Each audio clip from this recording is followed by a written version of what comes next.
Hi, kagigising lang ni Jackie Boy.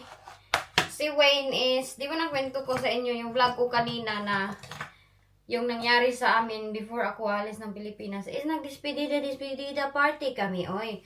Unya, nalasing di ba kami? But, yung worries niya talaga is baka hindi na ako bumalik dito sa dito sa UK. Ha? Hoy, Jack! Nagkaon daw hair cream. Hoy! Open this! Jenny, Laka lang! she's making. It's not food ba ya ay? Yabag yun ka. Uy, nga nung ablihan man po na. Why did open that? Spit. Why did you... Ay, naku ni mo lang. It's not food, oy. Nagkaon.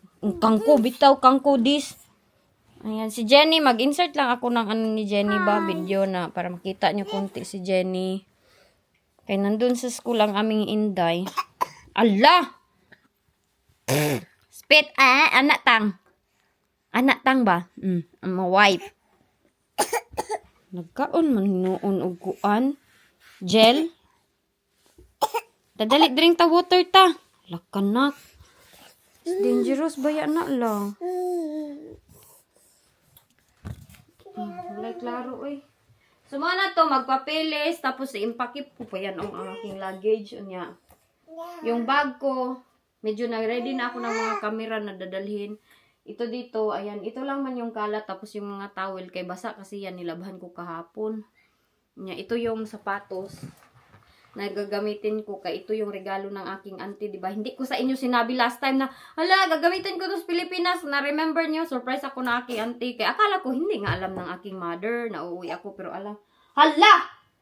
Alam niya pala. Jack! Ipainom ko itong tubig, no? Ni Jack sa Philippines.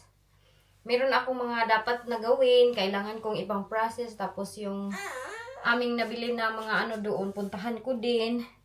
At meron ding isang ano, na kailangan din naming asikasuhin. Marami akong gustong asikasuhin doon. I-report yung mga birth ng mga bata. Pero ano kasi, hindi ko ba? Gubot kaya ang kusina, hindi ko payag si Wayne. Parang okay naman sa kanya. Nag-usap kami last time na what if mangyari or you know, emergency na mangyari na need kong mag-stay doon. Talaga sa isip ko talaga, hindi ako babalik. Yun yung nasa isip ko. Kung hindi lang sana ang ilang daddy, makuan magud siya kay mamiss niya si Jack. Tapos ang mga bata daw, baka magkalayo na sila ba. Yun yung uy, gawa naman aning towel. Uy, need namin itong labhan. Magkuha ako ng ano di. Si Wayne kasi this time, iba na yung ugali niya. Kaya wala din ako masyadong postpartum. Hindi kagaya dati, nagrabe yung postpartum ko. Uy, Jessica! Hindi nag-aral si Jessica kaya nagsakit yung kanyang tiyan. Initin ko muna tong ano, pagkain ni Jack. Yun sa kay I will warm it. Ay, wala na nagulat.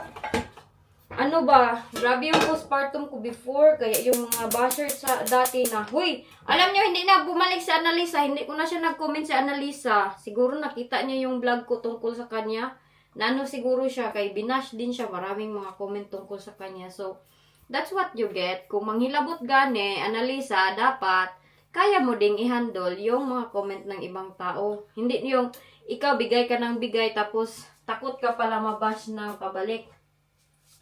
Sabi pa sa akin na ano daw ako, bakit ko daw pinapatulan? Hoy, they need to be told off. Lalo na yung about sa aking papa, yung kinoment niya, na about sa health ng aking papa. I don't agree with her comment talaga na gano'n.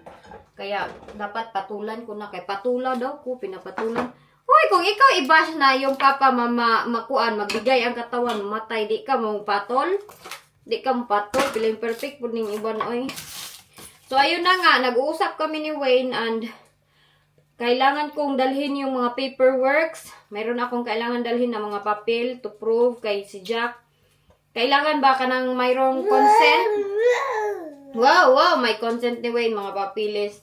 And hopefully, no, na ma-okay na ito lahat. Kaya madami akong kailangan i-fix, mga papilis, mga passport. Maraming nagtanong nga, saan daw passport ni Jack? ipakita ko sa inyo yung passport ni Jack pag travel namin kay hindi naniniwala yung iba. Wala pa daw passport si Jack. Nag-imaginary ra daw ko. Paano man ako mag-book ng ticket kung walang passport? Yung ticket na aking na-book, need ng passport. Oh, passport number. Jessica! Si JJ ba? Wala lagi naminaw sa akin. Tapos, tawag nito, mga papilis. Kailangan ko pang i-impake yung aking mga dadalhin. Si mama at ang aking kapatid nagtawag kanina na about dun sa pag-travel ko. Normal, si mama, hindi niya alam kailan ako dadating. Hindi niya alam kung anong day, kung kailan, anong oras. Hindi niya alam. So, yun na lang yung tinago naming secret. Pero aside from that, meron pa kaming secret talaga. Pero hindi ko pwede pang sabihin sa inyo. Ano pala yan, charger ng aking battery sa car. Kaya biglaan nagbigay yung aking battery ng car hapon. JJ, diri ba kay mag-lunch? Maniga paminaw, oy. Nina pa ko nagtawag sa imo ba? Jessica! High blood man bata, oy, di maminaw. Oh. Jack! Excited si Jack makita yung kanyang mga lula, cousins, and everyone. Big family kasi tayo sa Philippines, no? Kahit taga-bukid kami, sabi ni Annalisa, okay lang, oy. Bukid, province life is very nice compare sa city life. Kaya doon kasi sa amin, sa lugar namin, meron kaming freedom. Kaya yung iba, ma-misinterpret nila yung action ko na para akong baliw, para akong pero hindi naman, oy, ganyan talaga kami mga Bisaya. If you watch some Bisaya na mga vlogger, grabe sila ka mga joker. Ganyan kami. Pero hindi din lahat. Kaya may mga Bisaya din na mugutira na iba-iba yung ugali. Hindi din lahat. Hindi kagaya sa amin talaga din lahat. Pero yung iba kasi na mga Tagalog, iba yung pagtingin nila ba? Iba yung nasa-isip nila. So, ayun lang po. Si Jenny, wala siya dito today. Si Jack, wala na. Nagsaka-saka na. Saan ko to akong niluto? Jessica! Why you not listening, oy? Kanina ra ka, ha? Kahit kay siya ulo, ay. Kahit kay siya. Nag-away kami nito one time. Kay, pinagalitan ko siya. Galit na galit ako sa kanya. Kay, sinaktan niya si Jenny. Pagsakit ka ng gihampak niya si Jenny. Pag niya kay Jenny, nagalit ako sa kanya. Tudog yun yung galit ko. So, ginanon ko siya sa kamay. Binato niya ako ng remote at kanyang iPad. Open B dakuan, B. Wala na si Jack. Uy, grabe na ito. Open it kay he's going in. Nakalinis na ako dito sa taas. Sinikap ko linisin ito bago ako aalis kay para kuan ba, malinis yung bahay. Pero, ayan, kalat na naman. Are you not yet hungry? No? So, si Wayne, ito yung ginawa niya sa aking mga papilis. Ito yung ginawa ni Mr. sa aking mga papilis. Ang aking passport, ayan, pakita ko sa inyo. Kaya siya yung nag-ready lahat. So, meron akong bag dito. Ito, nandito. Yung passport ko is organized na yan. Inorganize niya. Meron siyang mga lagyan ng aking passport. Para safe yung aking mga passport. Nandito. Ayan, Maganda kasi ito na bag. Ayan. Ito kay Jack. Ito sa akin. Pero cute-cute kayo ang laman nito. Next time, ipakita ko sa inyo. Cute-cute yung, ayan. Nag-iba ng kulay ng UK passport. Ganito na siya. Dati para siyang orange na Pero dito nilagay ni Wayne. Ayan siya ka-supportive sa aking paglakaw ng Pilipinas. Tapos, yung aking money nandito na. Diba? May money na si Inday ninyo. Siya, naglagay niyan. Apil yung aking mga cards. Ito yung aking money dati. Nung galing ako dyan, ito yung sobra. Tapos yung mga coins, nandoon. Nilagay ko sa luggage yung mga coins kay more than din yun. Medyo madami-dami din yun. So yan, siya nagpasukli niya ni ugali ni Wayne. Siya nagpasukli. Lahat ng magdala ako ng, sabi ko, honey, magdala ako ng birth certificate, marriage contract, Madami akong dadalhin na papilis. Niready niya talaga lahat. Tapos yung consent ng, ano ba yun? Ay, consent niya. Kaya hindi padala ang bata pag walang consent galing sa partner. O, need ng consent. Just in case. Kay dati, di ba? Ako kay Jessica, naharang kasi ako niyan sa Thailand. Naharang ko kay Kuan. Iba man yung apelido ko, pero si Jack, mag-apelido na naman kami. Pero dito kasi sa UK, in some cases, merong hinaharang. So, kailangan merong consent na magsabi na, si Inday Elgin ay pinapayagan ko na dalhin yung aming anak na lalaki diyan sa Pilipinas. Ang aming mga anak, balalalala. Oh, dapat may ganyan, may pirma niya. Copy ng kanyang passport. Hala, may copy kaya ako ng kanyang passport. Di ba, niready naman niya. Niready naman ni Wayne lahat yung aking mga papilis. Ay, wala pala niya dito nilagay. Dito, oh. Sabi niya, Mami, we need to transfer this one. Siya yung mag-ready ng mga papilis. Nandyan lahat. Kita yung aking ilok na lagom. Andito lahat yung aking mga papilis. So, ito yung ginawa niya.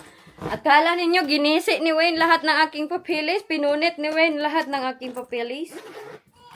Hindi naman yan pinunit.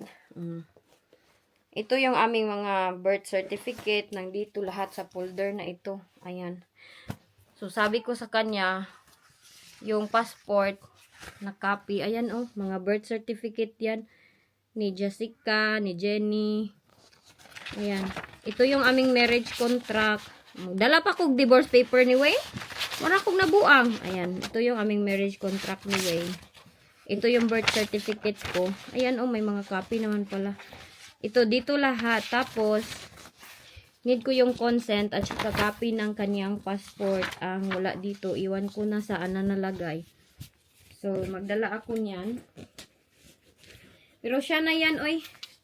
All paperworks and everything, sure balo, mga passport, siya yung nag-ready. Siya yung naglagay nun sa aking bag. Siya yung naglagay sa wallet. One time, umuwi siya dito. Sabi niya, Mami, nagpa-exchange na siya.